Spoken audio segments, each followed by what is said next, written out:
Friends, कैसे आप सब? उम्मीद करते हैं अच्छा ही होंगे। तो आज हम लोग देखने वाले हैं बीपीएससी टी 3.0 के लिए जो प्लेटफॉर्म का प्रैक्टिस सेट निकाला गया था, उन्हीं का प्रैक्टिस सेट नंबर 6 देखने वाले हैं। इससे पहले प्रैक्टिस सेट नंबर 5 तक का वीडियो जो है चैनल पे अपलोड कर दिया गया है। उसे नहीं देखे हैं तो आप उसे भी ज़रूर देखिए, क्योंकि यह सब वीडियो एग्ज़ाम की दृष्टि से बहुत ही महत्वपूर्ण होने वाला है। तो प्रत्येक दिन हम सिर्फ जीके जीएस के ही प्रश्न को देखते हैं। अगर आपको किसी भी सब्जेक्ट में कोई भी प्रश्न में दिक्कत हो तो आप हमें व्हाट्सएप के माध्यम से क्वेश्चन का सॉल्यूशन पा सकते हैं कमेंट करके। तो चलिए, आज के वीडियो का पहला क्वेश्चन है कि बंगाल विभाजन के प्रत्याघात के रूप में कौन सा आंदोलन शुरू हुआ था। तो इनमें से कौन सा आंदोलन शुरू हुआ था? तो स्वदेशी आंदोलन शुरू हुआ था। ऑप्शन नंबर सी इसका राइट आंसर हो जाएगा। और बंगाल विभाजन की जो घोषणा किया था वह लॉर्ड कर्जन ने किया था। कब किया था? 19 जुलाई 1905 ईस्वी को। और बंगाल विभाजन के विरोध में 7 अगस्त 1905 ईस्वी को कोलकाता के टाउन हॉल में स्वदेशी आंदोलन की घोषणा की गई थी। स्वदेशी आंदोलन में कहा गया था, यानी नारा लगाए जो गए थे, वंदे मातरम, विभाजन नहीं चाहिए, बंगाल एक है, ये सब नारा लगाए गए थे। और स्वदेशी आंदोलन का सर्वप्रथम विचार जो आया था यह कृष्ण कुमार मित्र के जो पत्र थे वह संजीवनी में प्रस्तुत किया गया था। कब? 1905 ईस्वी में। इसके बाद अगला नंबर क्वेश्चन है कि अगस्त 1932 में रेमजे मैकडोनाल्ड के सांप्रदायिक पंचायत के द्वारा पहली बार पृथक निर्वाचन समूह बनाया गया। तो किसके लिए समूह बनाया गया था? अछूतों एवं हरिजनों के लिए। ऑप्शन नंबर सी इसका राइट आंसर हो जाएगा। और डोनाल्ड ने सांप्रदायिक पंचायत के द्वारा पहली बार एक पृथक निर्वाचन समूह बनाया था। किसने? डोनाल्ड ने। और सांप्रदायिक पंचायत की घोषणा जो किया था वह 16 अगस्त 1932 ईस्वी को किया गया था। इसके बाद अगला नंबर क्वेश्चन है कि निम्न में से कौन सी जोड़ी सही है? निम्न में से कौन सी जोड़ी सही है? तो इसका राइट आंसर जो है ऑप्शन नंबर बी से हो जाएगा। सी.आर. दास को देश बंधु कहा जाता है। और दीन बंधु एक, यह है देश बंधु, एक दीन बंधु है। दीन बंधु किसे कहा जाता है? तो C.F. एंड्रयूज को दीन बंधु कहा जाता है। किसे? C.F. एंड्रयूज को क्या कहा जाता है? तो इसे दीन बंधु कहा जाता है। इसके बाद ये जो है विनोबा भावे जो है यह व्यक्तिगत सत्याग्रह के प्रथम सत्याग्रही थे। प्रथम सत्याग्रही थे, न कि दूसरा था। दूसरा सत्याग्रही जो था वह जवाहरलाल नेहरू था। तीसरा सत्याग्रही जो था वह ब्रह्मदत्त था। इसके बाद जो है विलियम वेडरबर्न जो है यह कांग्रेस के 1907 के अधिवेशन के अध्यक्षता नहीं किए थे, यानी सभापति नहीं बने थे। तो ये गलत दिया गया है। विलियम वेडरबर्न जो है यह कांग्रेस के 5वें अधिवेशन के अध्यक्ष बने थे। 5वें अधिवेशन के अध्यक्ष बने थे। और 1907 के कांग्रेस अधिवेशन के अध्यक्ष जो थे वह कौन थे? रास बिहारी बोस थे। 1907 के कांग्रेस अधिवेशन की अध्यक्षता किसने किए थे? रास बिहारी बोस ने किया था। इसके बाद अगला नंबर क्वेश्चन है कि निम्नलिखित में से किस संगठन ने 16 अगस्त 1946 को सीधी कार्यवाही दिवस घोषित किया? निम्नलिखित में से किस संगठन ने? तो मुस्लिम लीग ने 16 अगस्त 1946 ईस्वी को सीधी कार्यवाही दिवस घोषित किया गया। सीधी कार्यवाही दिवस जो है इसे अन्य किस नाम से जाना जाता है? तो प्रत्यक्ष कार्यवाही दिवस के रूप में भी इसे जाना जाता है। और यह सर्वप्रथम कहाँ पे मनाया गया? कलकत्ता में मनाया गया। कहाँ मनाया गया? कलकत्ता में मनाया गया था। इसके बाद अगला नंबर क्वेश्चन है कि स्वराज आम जनता के लिए होना चाहिए, केवल वर्गों के लिए नहीं, के प्रसिद्ध सूत्र की घोषणा किसने की? तो इसकी घोषणा किसने की थी? तो C.R. दास ने की थी। ऑप्शन नंबर ए इसका राइट आंसर हो जाएगा, C.R. दास ने। C.R. दास और मोतीलाल नेहरू मिलकर स्वराज दल की स्थापना किए थे।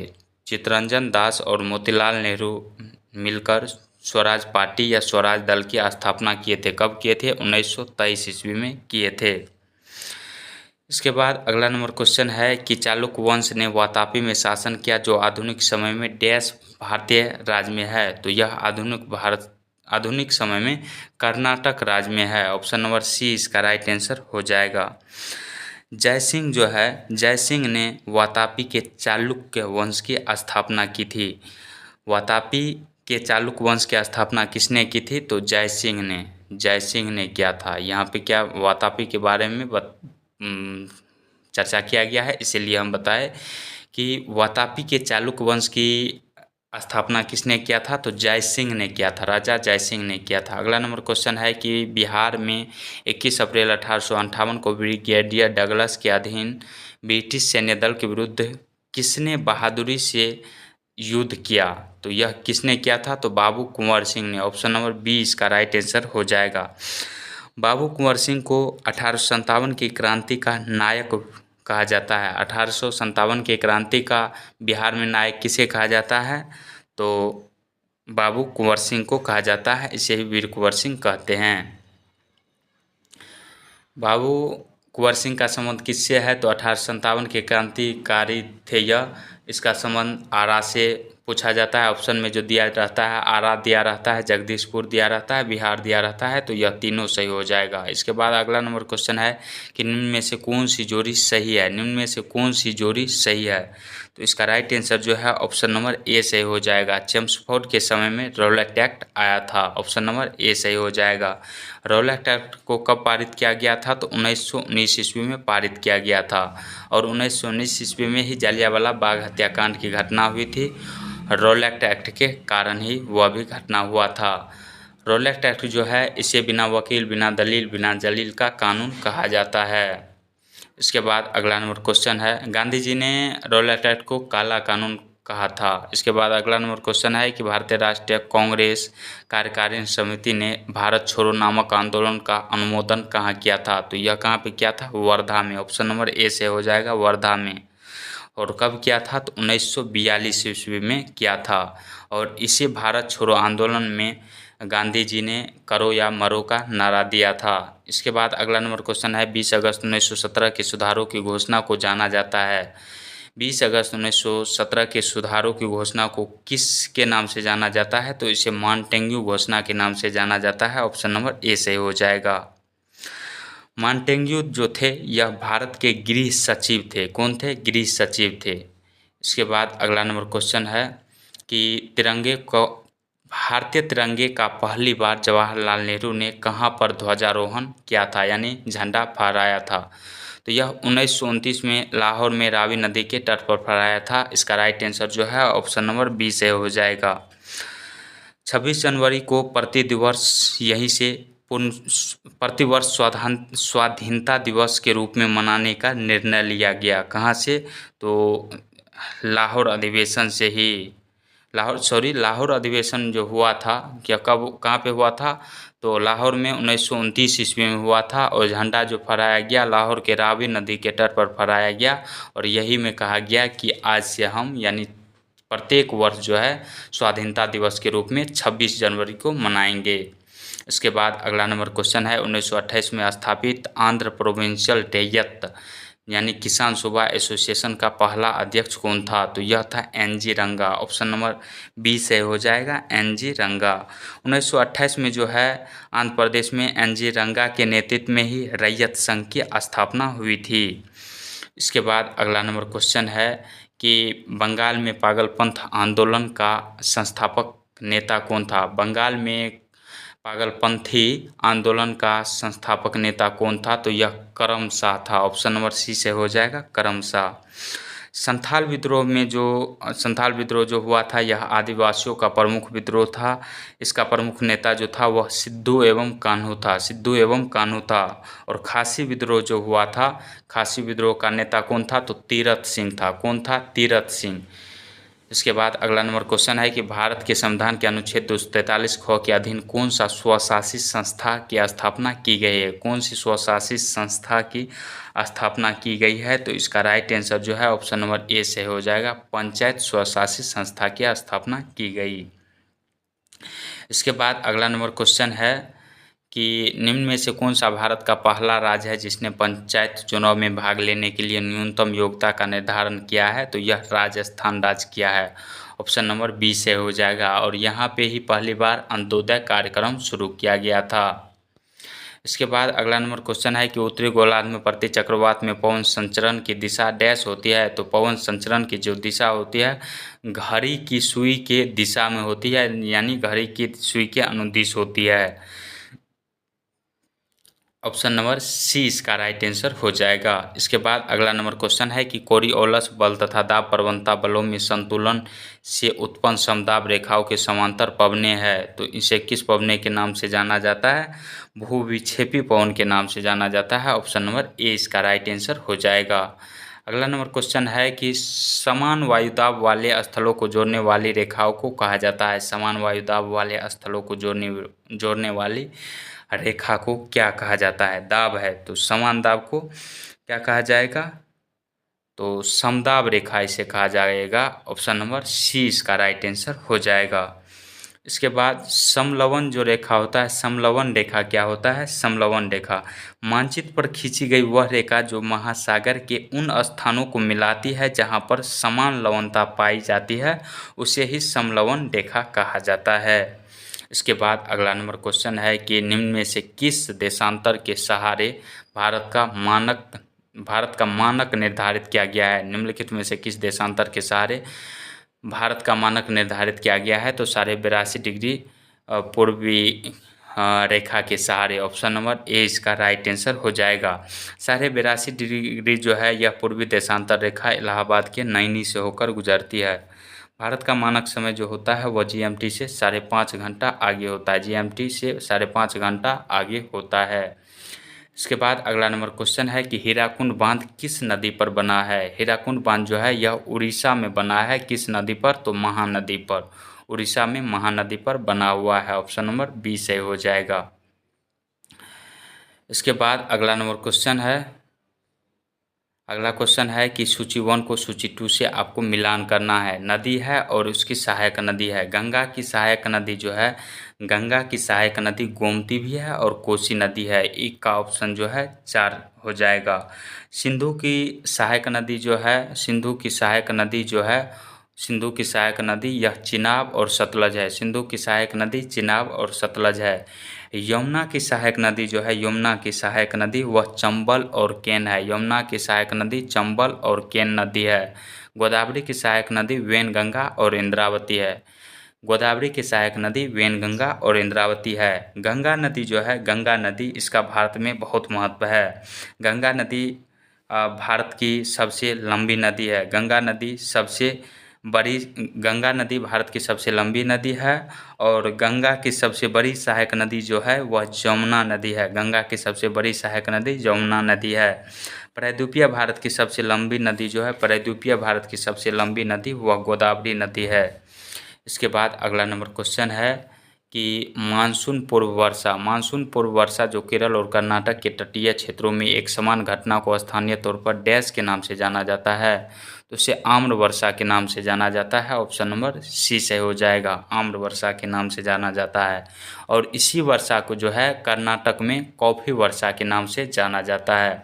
पश्चिम बंगाल में जो है इसी वर्षा को चेरी ब्लॉसम के नाम से जाना जाता है।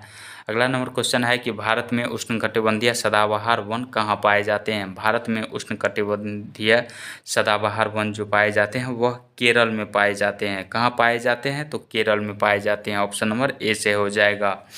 उष्णकटिबंधीय सदाबहार वन जो होता है यह मुख्यतः विषुवत रेखीय प्रदेश और उष्णकटिबंधीय प्रदेश में पाए जाते हैं।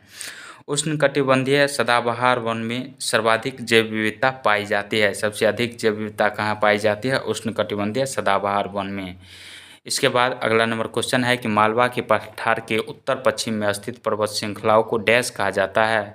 तो इसे मालवा के पठार के उत्तर पश्चिम में स्थित श्रृंखलाओं को क्या कहा जाता है?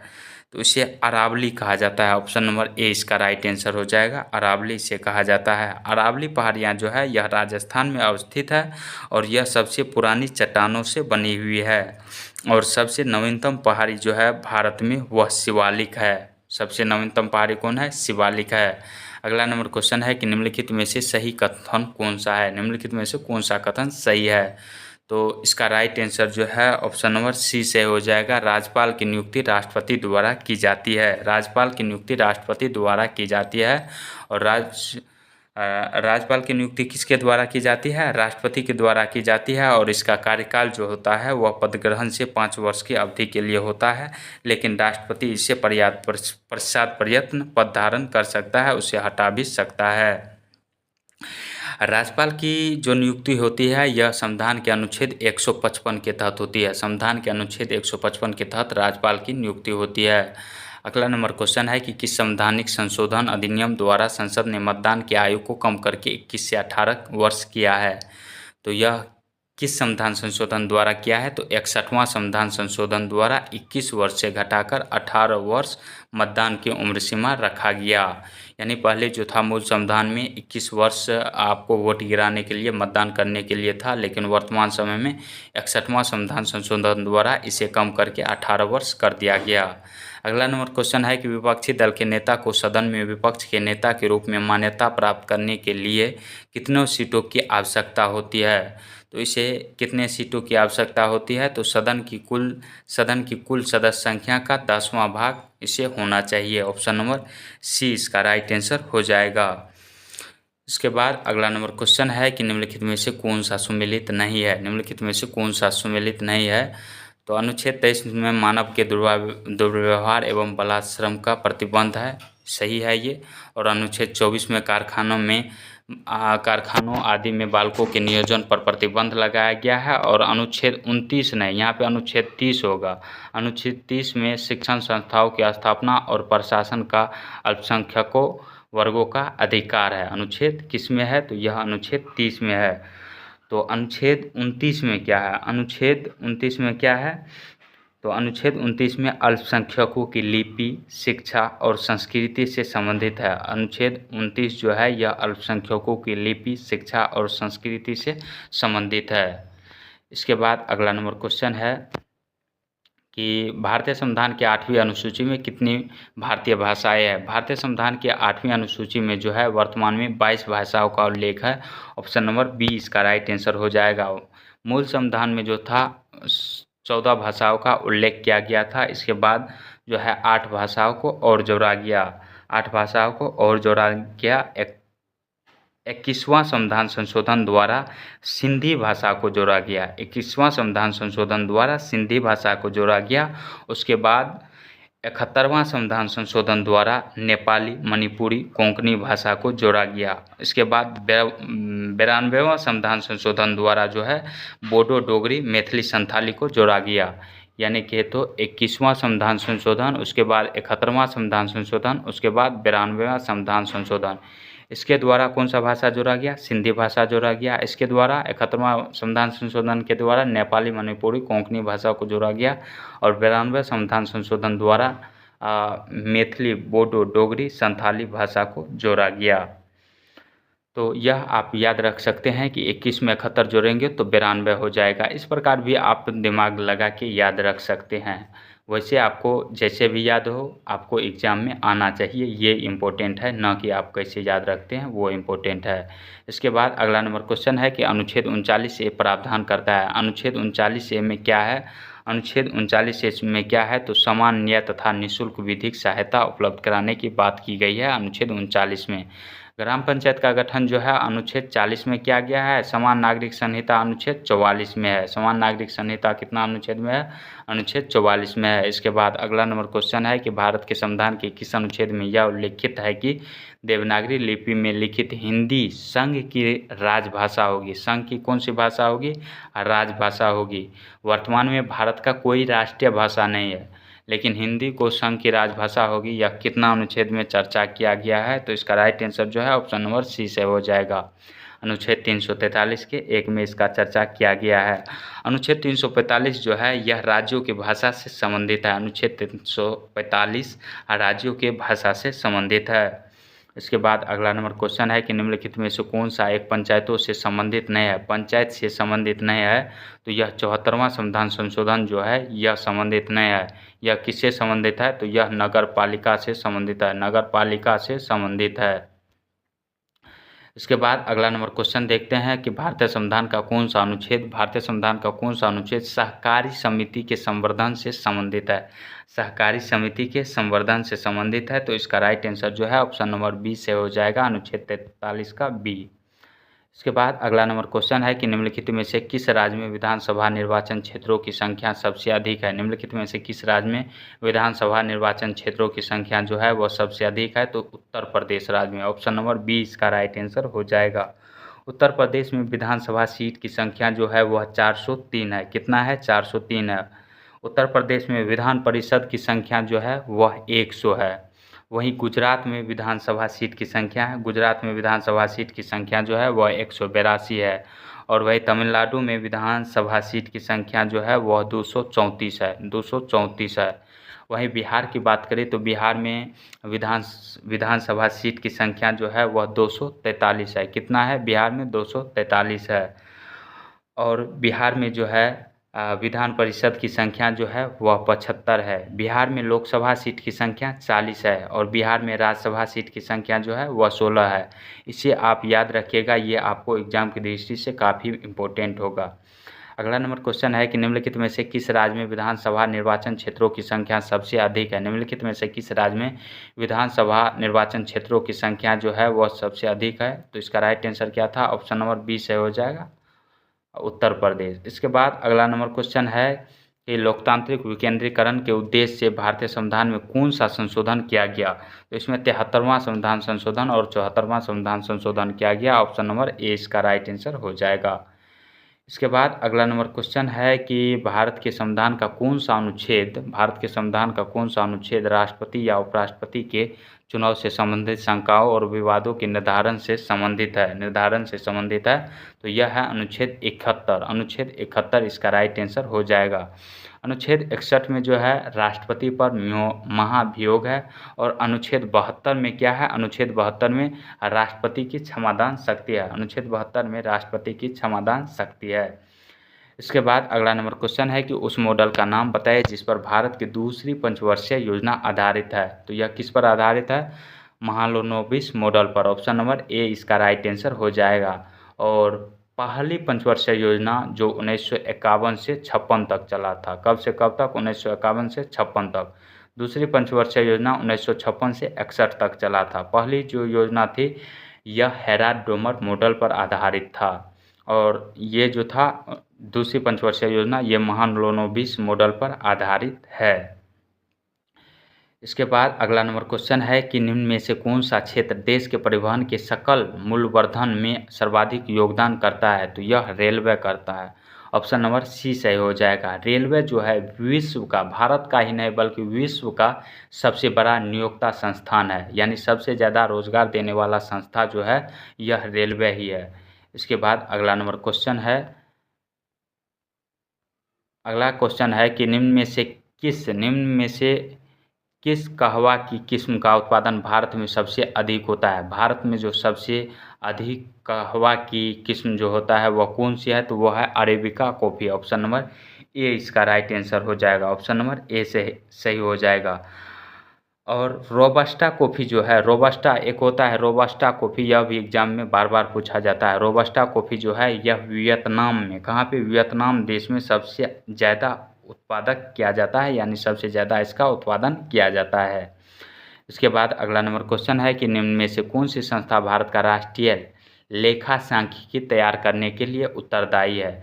निम्न में से कौन सा संस्था भारत का राष्ट्रीय लेखा सांख्यिकी तैयार करने के लिए उत्तरदायी है। तो इसका राइट आंसर जो है ऑप्शन नंबर ए से हो जाएगा, केंद्रीय सांख्यिकी संगठन। और केंद्रीय सांख्यिकी संगठन जो है यह NSO के अंतर्गत कार्य करता है। किसके अंतर्गत कार्य करता है? NSO के अंतर्गत कार्य करता है। केंद्रीय सांख्यिकी संगठन की स्थापना जो हुई थी वह 2 मई, कब? 2 मई 1951 ईस्वी को हुई केंद्रीय सांख्यिकी संगठन की स्थापना। इसके बाद अगला नंबर क्वेश्चन है कि 2011 की जनगणना के अनुसार किसे साक्षर व्यक्ति माना जाता है। 2011 की जनगणना के अनुसार 7 वर्ष या उससे अधिक आयु का व्यक्ति जो किसी भाषा को समझने के साथ पढ़ एवं लिख सकता है उसे साक्षर व्यक्ति माना जाता है। ऑप्शन नंबर ए इसका राइट आंसर हो जाएगा। और 2011 की जनगणना के अनुसार भारत का जो साक्षरता दर है वह 74.04% है। 74.04% है भारत की साक्षरता दर। इसके बाद अगला नंबर क्वेश्चन है कि निम्नलिखित कार्यों में से कौन सा कार्य स्थानीय स्वशासन से संबंधित नहीं है। स्थानीय स्वशासन से संबंधित नहीं है तो इसका राइट आंसर जो है ऑप्शन नंबर सी से हो जाएगा, लोक व्यवस्था का अनुरक्षण। लोक व्यवस्था का अनुरक्षण स्थानीय स्वशासन से संबंधित नहीं है। स्थानीय स्वशासन से यह संबंधित नहीं है। तो यह किससे संबंधित है? तो यह राज्य सरकार से संबंधित है। लोक व्यवस्था का अनुरक्षण जो है यह राज्य सरकार से संबंधित है, जबकि जन स्वास्थ्य, स्वच्छता का प्रबंध जो है यह किसका हिस्सा है? तो यह किसका हिस्सा है? स्थानीय स्वशासन का हिस्सा है, इसी से संबंधित है। इसके बाद अगला नंबर क्वेश्चन है कि भारत में अधिकांश क्रोमाइट का भंडार कहाँ पाए जाते हैं। भारत में अधिकांश क्रोमाइट का भंडार जो है यह उड़ीसा राज्य में पाए जाते हैं। ऑप्शन नंबर सी इसका राइट आंसर हो जाएगा। और उड़ीसा जो है भारत का लगभग 90% क्रोमाइट उत्पादन करता है, यानी भारत में जो है 90% क्रोमाइट उड़ीसा में ही है। इसके बाद अगला नंबर क्वेश्चन है, राष्ट्रपति द्वारा राज्यसभा के सदस्यों के नामांकन के लिए किस देश के संविधान से लिया गया है। राष्ट्रपति द्वारा राज्यसभा के सदस्यों के नामांकन का नियम यह किस देश के संविधान से लिया गया है? तो आयरलैंड के संविधान से। ऑप्शन नंबर 20 का राइट आंसर हो जाएगा। आयरलैंड के संविधान से राज्य के नीति निर्देशक तत्व भी लिया गया है। संविधान संशोधन दक्षिण अफ्रीका से लिया गया है। संयुक्त राज्य अमेरिका से मूल अधिकार लिया गया है। इसके बाद अगला नंबर क्वेश्चन है कि एक उत्तल लेंस को कांच के अपवर्तनांक के बराबर अपवर्तनांक वाले द्रव में डुबोया जाता है, यह कैसा व्यवहार करेगा? यह जो है कैसा व्यवहार करेगा? तो समतल कांच की तरह व्यवहार करेगा। कैसा व्यवहार करेगा? समतल कांच की तरह व्यवहार करेगा। और आप याद रख लीजिए, लेंस दर्पण आपको पढ़ के ही जाना है, क्योंकि यह आपको लगभग सभी सेट में पूछा ही जाता है।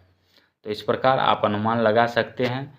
इसके बाद अगला नंबर क्वेश्चन है कि एक ग्लास पट से गुजरने पर प्रकाश किरण पुंज पर पार्श्विक विस्थापन निम्न में से किस पर निर्भर करता है। पार्श्विक विस्थापन जो होता है वह निम्न में से किस पर निर्भर करता है? तो आपतन कोण और ग्लास पट की मोटाई दोनों पर। ऑप्शन नंबर सी इसका राइट आंसर हो जाएगा। इसके बाद अगला नंबर क्वेश्चन है कि किसी पिंड का भार के संबंध में सही है। किसी पिंड का भार के संबंध में क्या सही है?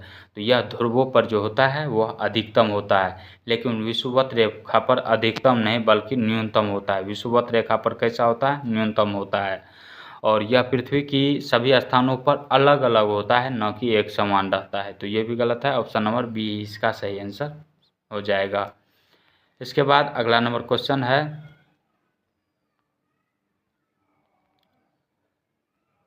इसके बाद अगला नंबर क्वेश्चन था कि प्रेशर कुकर किस सिद्धांत पर कार्य करता है। प्रेशर कुकर जो है यह किस सिद्धांत पर कार्य करता है। प्रेशर कुकर किस सिद्धांत पर कार्य करता है? तो इसका राइट आंसर जो है ऑप्शन नंबर ए से हो जाएगा। दाब के अनुप्रयोग द्वारा जल के क्वथनांक में उत्थान के कारण जो होता है प्रेशर कुकर काम करता है। प्रेशर कुकर में जल्दी जो खाना बन जाता है वह किसके कारण जल्दी खाना बनता है? तो दाब एवं क्वथनांक के कारण ही प्रेशर कुकर में जल्दी खाना बनता है। दाब अधिक होने से तापमान भी अधिक होता है। और प्रेशर कुकर वाष्प दाब के सिद्धांत पर भी आधारित है। इसके बाद अगला नंबर क्वेश्चन है कि किसी पतले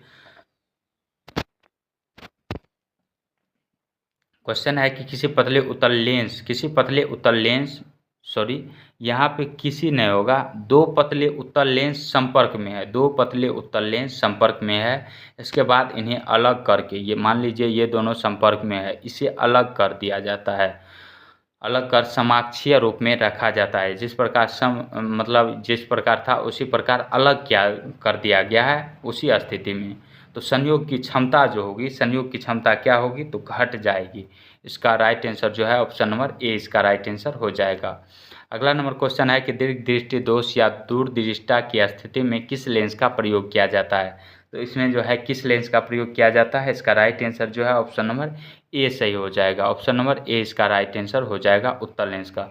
दूर दृष्टि दोष के लिए उत्तल लेंस का, निकट दृष्टि दोष के लिए अवतल लेंस का प्रयोग किया जाता है। दूर में देखिए 2 अक्षर है तो तीसरा, निकट में 3 अक्षर है तो चौथा, यानी अवतल लेंस का प्रयोग किया जाता है निकट दृष्टि दोष में।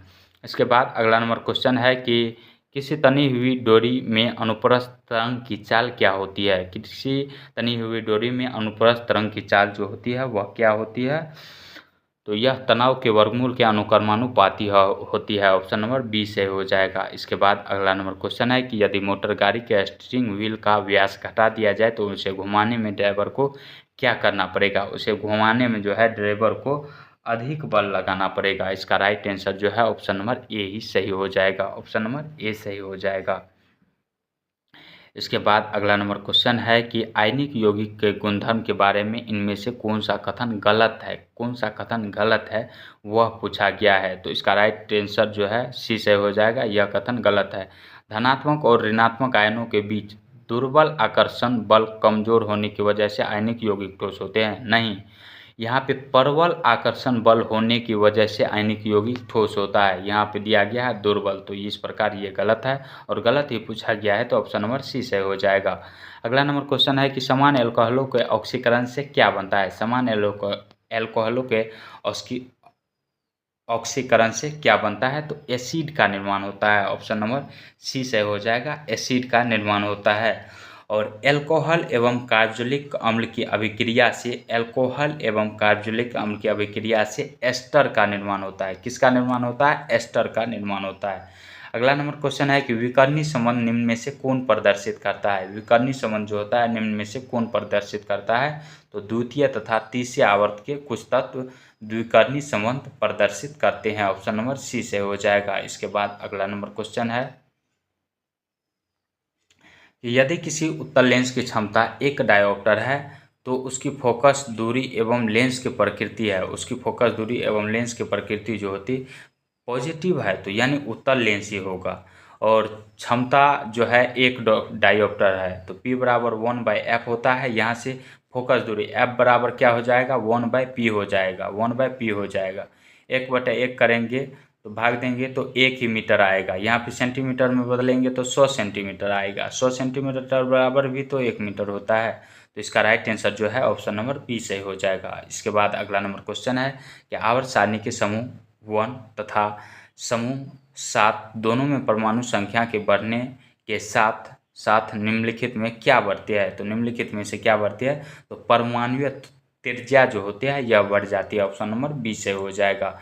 इसके बाद अगला नंबर क्वेश्चन है कि किसी आवर्त में बढ़ता हुआ परमाणु क्रमांक संकेत क्या बताता है। किसी आवर्त में बढ़ता हुआ परमाणु क्रमांक संकेत यह क्या बताता है, तो इसका राइट आंसर जो है ऑप्शन नंबर बी से हो जाएगा। विद्युत धनात्मक का गुण घटना। ऑप्शन नंबर बी से हो जाएगा। इसके बाद अगला नंबर क्वेश्चन है कि एक सर्वोत्तम अपचायक कौन है। एक सर्वोत्तम अपचायक जो है इनमें से कौन है, तो यह है क्लोरीन। ऑप्शन नंबर ए इसका राइट आंसर हो जाएगा, क्लोरीन। क्लोरीन जो होता है यह एक अच्छा विरंजक भी होता है। क्लोरीन का उत्पादक किसमें किया जाता है, तो क्लोरीन का उत्पादक क्लोरोफॉर्म बनाने में भी किया जाता है। इसके बाद जल के शुद्धिकरण में भी किया जाता है। जल को रोगाणुरोधी बनाने में भी इसका प्रयोग किया जाता है। इसके बाद अगला नंबर क्वेश्चन है कि मैग्नीशियम मिश्र धातु का उपयोग हवाई जहाज का ढांचा बनाने में होता है। इस मिश्र धातु के अवयवी घटकों का सही विकल्प निम्न में से कौन है। सही विकल्प निम्न में से कौन है, तो इसका राइट आंसर जो है ऑप्शन नंबर सी सही हो जाएगा। एल्युमिनियम एवं मैग्नीशियम का मिश्र धातु का बना होता है। इस मिश्र धातु में जो होता है 95% एल्युमिनियम ही होता है। 95% एल्युमिनियम ही होता है। मात्र 5% मैग्नीशियम होता है। मात्र 5% जो होता है वह मैग्नीशियम होता है। इसके बाद अगला नंबर क्वेश्चन है कि इक्वेटोरियल प्लेट पर कोशिका के केंद्र में गुणसूत्रों का संरेखण माइटोसिस के किस चरण का गठन करता है। तो माइटोसिस के किस चरण का गठन करता है, तो इनमें से किसी भी चरण का गठन नहीं करता है। तो करता किसका है, तो यह मेटाफेज चरण का गठन करता है। मेटाफेज चरण का गठन करता है। तो इसका राइट आंसर जो है ऑप्शन नंबर ई सही हो जाएगा। इसके बाद अगला नंबर क्वेश्चन है कि मछलियों के बारे में निम्नलिखित में से कौन सा कथन सही नहीं है। मछलियों के बारे में इनमें से कौन सा कथन सही नहीं है, तो इसका राइट आंसर जो है ऑप्शन नंबर बी से हो जाएगा। मछलियों में दोहरा परिसंचरण होता है, नहीं, यह नहीं होता है, यानी गलत है और गलत ही पूछा गया है, तो ऑप्शन नंबर बी से हो जाएगा। अगला नंबर क्वेश्चन है कि एरिथ्रोसाइटोपेनिया के कारण निम्न में से क्या होता है? निम्न में से क्या होता है? तो इसका राइट आंसर जो है ऑप्शन नंबर बी से हो जाएगा। आरबीसी और हीमोग्लोबिन में जो होती है वह कमी हो जाती है। ऑप्शन नंबर बी से हो जाएगा। इसके बाद अगला नंबर क्वेश्चन है कि उपापचयी एंजाइम किस में उपस्थित होता है? उपापचयी एंजाइम जो होता है वह किस में उपस्थित होता है?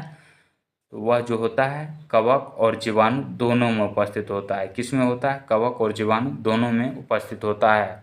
कवक एवं जीवाणु दोनों में उपस्थित होता है। ऑप्शन नंबर डी इसका राइट आंसर हो जाएगा। इसके बाद अगला नंबर क्वेश्चन है कि सूर्य की रोशनी से अल्ट्रावायलेट किरण निकलती है जो उत्पादित निम्न में से क्या करती है?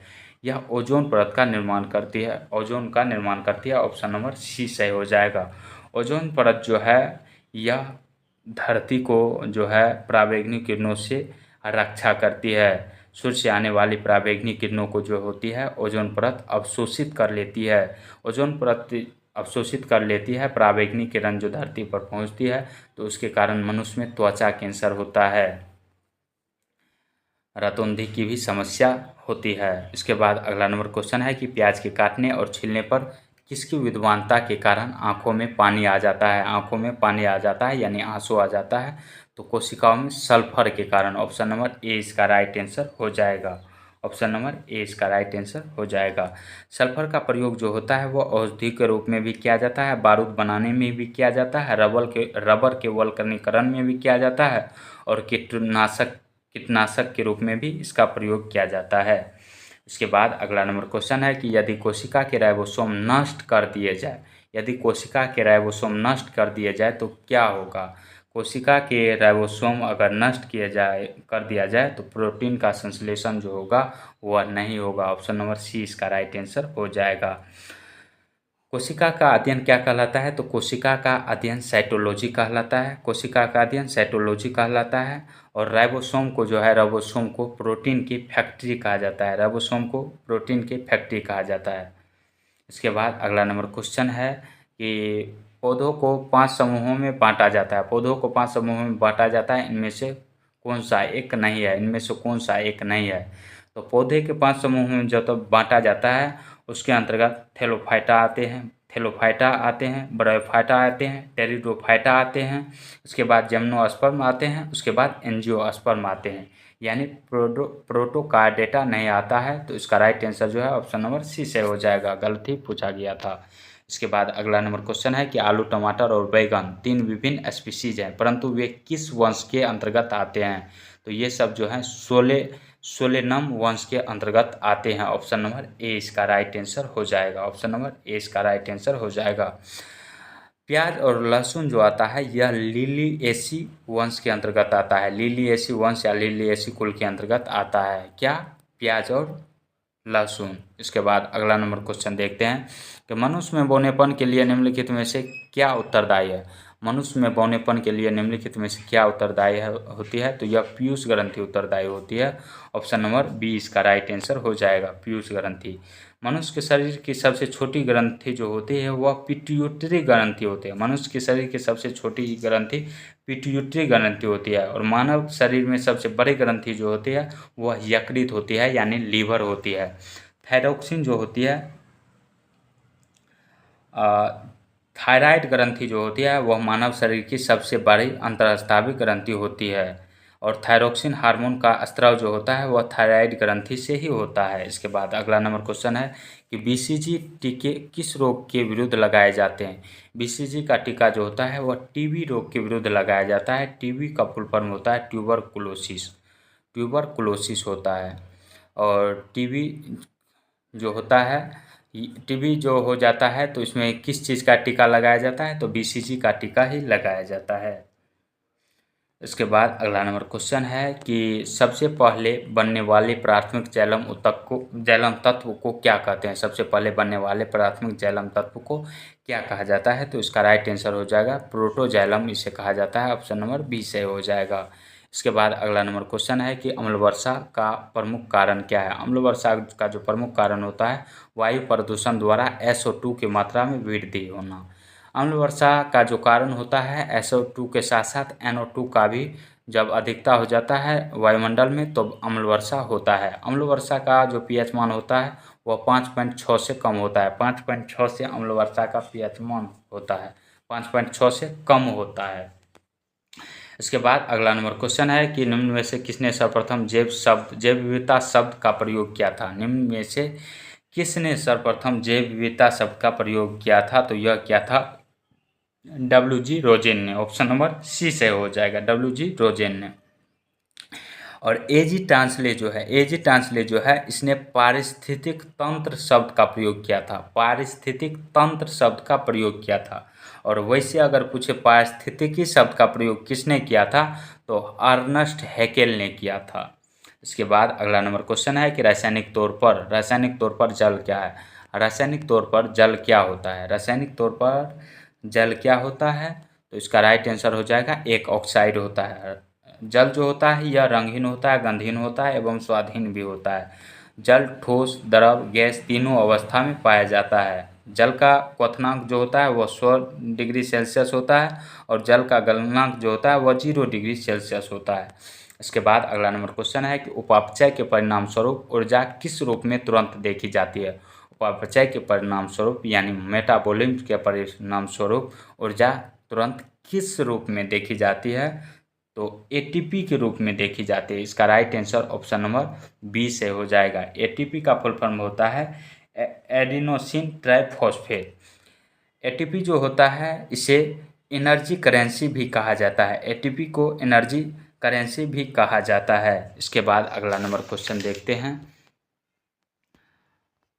अगला नंबर क्वेश्चन है कि प्रोकैरियोटिक कोशिका का आकार प्रायः निम्न में से क्या होता है। प्रोकैरियोटिक कोशिका का आकार प्रायः निम्न में क्या होता है, तो इसका आकार जो होता है वह लगभग कितना होता है, 1 माइक्रोन से 10 माइक्रोन के बीच होता है। ऑप्शन नंबर बी इसका राइट आंसर हो जाएगा। और 1 माइक्रोन बराबर कितना होता है, 1 माइक्रोन बराबर कितना होता है, तो 10⁻⁻6 मीटर होता है, 10⁻⁻6 मीटर के बराबर होता है। इसके बाद अगला नंबर क्वेश्चन है कि हीमोफीलिया एक आनुवंशिक विकार है, इसमें क्या होता है। हीमोफीलिया जो है एक आनुवंशिक विकार है, इसमें क्या होता है, तो हीमोफीलिया रोग में क्या होता है, तो इसका राइट आंसर जो है ऑप्शन नंबर सी से हो जाएगा। प्रोटीन का संश्लेषण नहीं होता है जो रक्त स्कंदन के लिए आवश्यक होता है। ऑप्शन नंबर सी इसका राइट आंसर हो जाएगा। अगला क्वेश्चन है कि स्थानांतरित कृषि जिसे शिफ्टिंग कल्टीवेशन कहा जाता है, इसका स्थानीय नाम डाहिया कहाँ पर है, तो डाहिया कहाँ पर है, डाहिया जो है यह नाम कहाँ पे है, तो मध्य प्रदेश में है। इसका राइट आंसर जो है ऑप्शन नंबर ए से हो जाएगा। मेघालय में स्थानांतरित कृषि को बोगमा कहा जाता है। क्या कहा जाता है, बोगमा कहा जाता है मेघालय में। और झारखंड में क्या कहा जाता है, झारखंड में स्थानांतरित कृषि को कुरुबा कहा जाता है। क्या कहा जाता है, तो कुरुबा कहा जाता है। झारखंड में स्थानांतरित कृषि को कुरुबा कहा जाता है। वही आंध्र प्रदेश में स्थानांतरित कृषि को पेंडा या पोडू कहा जाता है। यह सेट में पूछा गया क्वेश्चन है। आंध्र प्रदेश में स्थानांतरित कृषि को पेंडा या पोडू कहा जाता है। वही पश्चिमी घाट में स्थानांतरित कृषि को कुमारी कहा जाता है। पश्चिमी घाट में स्थानांतरित कृषि को कुमारी कहा जाता है और हिमालय क्षेत्र में स्थानांतरित कृषि को खील कहा जाता है। क्या कहा जाता है, खील कहा जाता है।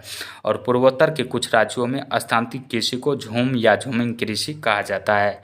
इसके बाद अगला नंबर क्वेश्चन है कि निम्न में से कौन सा वायु में सल्फर डाइऑक्साइड द्वारा प्रदूषण का सूचक है। निम्न में से कौन वायु में सल्फर डाइऑक्साइड द्वारा प्रदूषण का सूचक है, तो इसका राइट आंसर जो है ऑप्शन नंबर ए से हो जाएगा, लाइकेन। क्या है, तो लाइकेन है, ऑप्शन नंबर ए से हो जाएगा। इसके बाद अगला नंबर क्वेश्चन करेंट का आता है कि बिहार के किस कलाकार को संगीत नाटक अकादमी अवार्ड के अमृत अवार्ड 2023 से सम्मानित किया गया है, तो भरत सिंह भारती को भी किया गया है, गणेश प्रसाद को भी किया गया है, रघुवीर मलिक को भी किया गया है, इसके बाद सुमन कुमार को भी किया गया है। तो 4 को किया गया है, तो इसका राइट आंसर जो है ऑप्शन नंबर डी से हो जाएगा। उपयुक्त में तीनों सही है। इसके बाद अगला नंबर क्वेश्चन है कि पहला FIH हॉकी 5 महिला विश्व कप 2024 का खिताब किसने जीता है, तो 2024 का खिताब इसमें किसने जीता है महिला हॉकी कप में, तो यह नीदरलैंड ने जीता है। ऑप्शन नंबर बी से हो जाएगा। और किसे हराकर? तो भारत को हराकर। किसे हराकर? भारत को हराकर। इसके बाद अगला नंबर क्वेश्चन है कि राष्ट्रीय प्रदूषण नियंत्रण दिवस कब मनाया जाता है? राष्ट्रीय प्रदूषण नियंत्रण दिवस जो मनाया जाता है वह 2 दिसंबर को मनाया जाता है। 2 दिसंबर को मनाया जाता है। क्यों मनाया जाता है? तो 1984 में जो भोपाल गैस त्रासदी हुई थी, तो उसी में जान गंवाने वाले लोगों की याद में राष्ट्रीय प्रदूषण नियंत्रण दिवस मनाया जाता है। कब मनाया जाता है? तो 2 दिसंबर को मनाया जाता है। 1 दिसंबर को कौन सा दिवस मनाया जाता है? विश्व एड्स दिवस मनाया जाता है। और यह भी काफ़ी बार पूछा जा चुका है एग्जाम में। विश्व एड्स दिवस को मनाया जाता है 1 दिसंबर को मनाया जाता है। इसके बाद अगला नंबर क्वेश्चन है कि इसरो द्वारा इनसेट 3DS नामक उपग्रह को हाल ही में किस लॉन्च व्हीकल से लॉन्च किया गया? तो इसे GSLV F-14 लॉन्च व्हीकल से लॉन्च किया गया। और इसका राइट आंसर जो है ऑप्शन नंबर सी से हो जाएगा। इसके बाद अगला नंबर क्वेश्चन है कि दिसंबर 2023 के चक्रवाती तूफान मिचोंग को किस देश के नाम द्वारा दिया गया? तो यह म्यांमार देश के नाम द्वारा दिया गया। इसका राइट आंसर जो है ऑप्शन नंबर सी से हो जाएगा, म्यांमार। अगला नंबर क्वेश्चन है कि ऑस्ट्रेलियन ओपन 2024 के पुरुष सिंगल्स ग्रैंड स्लैम विजेता कौन है? तो यह है Jannik Sinner. Option number C से हो जाएगा, जेनिक सिनर है। जेनिक सिनर यह कौन है? तो नोवाक जोकोविच के बाद सबसे कम आयु के ऑस्ट्रेलियन ओपन चैंपियन बने हैं। कौन? तो यानी जेनिक सिनर। इसके बाद अगला नंबर क्वेश्चन है कि वीरांगना दुर्गावती भारत के किस राज्य में स्थित टाइगर रिजर्व है? तो यह भारत के मध्य प्रदेश राज्य में स्थित टाइगर रिजर्व है। इसका राइट आंसर जो है ऑप्शन नंबर ई से हो जाएगा। कहाँ पे है? तो मध्य प्रदेश में। और यह मध्य प्रदेश का 54वां टाइगर रिजर्व है। 54वां टाइगर रिजर्व है। इसके बाद अगला नंबर क्वेश्चन है कि हाल ही में जनवरी 2024 में किसके द्वारा बिहार के मुख्यमंत्री पद को शपथ दिलाया गया? तो बिहार का जो वर्तमान में राज्यपाल है वह राजेंद्र विश्वनाथ अर्लेकर है। और मुख्यमंत्री पद की शपथ जो दिलाता है वह राज्यपाल ही दिलाता है। तो इसका right answer option number C से हो जाएगा। इसके बाद अगला नंबर क्वेश्चन है कि हाल ही में जनवरी 2024 में थाईपुसम त्यौहार कहाँ मनाया गया है? थाईपुसम त्यौहार जो मनाया गया 2024 में वह तमिलनाडु में मनाया गया। ऑप्शन नंबर ए इसका राइट आंसर हो जाएगा। और जम्मू कश्मीर में कंचोथ त्यौहार मनाया गया है। कंचोथ त्यौहार कहाँ मनाया जाता है? तो यह जम्मू कश्मीर में मनाया जाता है। केरल में नौकादौड़ प्रतियोगिता का आयोजन किया जाता है। इसके बाद अगला नंबर क्वेश्चन और आज का लास्ट क्वेश्चन है GK/GS का कि किस प्रसिद्ध फिल्म अभिनेत्री ने दिसंबर 2023 में PETA India person of the year पुरस्कार जीता है? तो यह किसने जीता है? तो दिया मिर्जा ने जीता है। ऑप्शन नंबर सी से हो जाएगा, दिया मिर्जा ने जीता है। और पेटा नामक संगठन जो है यह पशुओं के अधिकार के लड़ने वाला एक अमेरिकी संगठन है। पशुओं के अधिकार के लिए लड़ने वाला एक अमेरिकी संगठन है। क्या? तो पेटा। क्या है? तो यह पेटा है। पशुओं के अधिकार के लिए लड़ने वाला संगठन है। और इसकी स्थापना जो हुई थी यानी पेटा की स्थापना 1980 ईस्वी में हुई थी। तो आज का वीडियो आपको कैसा लगा कमेंट सेक्शन में ज़रूर बताएं। मिलते हैं नेक्स्ट वीडियो में, तब तक के लिए जय हिंद, जय भारत।